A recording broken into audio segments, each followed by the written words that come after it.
Hi, this is David from ELT Buzz Teaching Resources, and I'm going to quickly show you how you share your files and assign it as a digital resource on ELT Buzz Teaching Resources. Click Go Digital when you're signed in, and that'll be your assignment page where anything you've assigned to students is put there.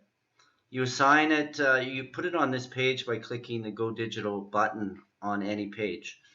And once you're here, choose the resource you want to assign to students. So for example, hello and goodbye cards.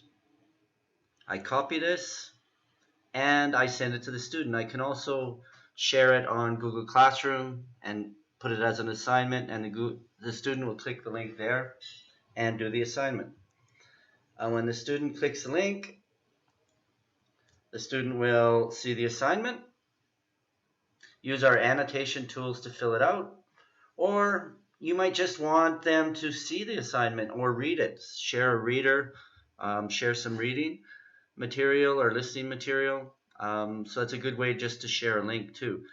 But the student will get this. They can annotate and use the annotation tools.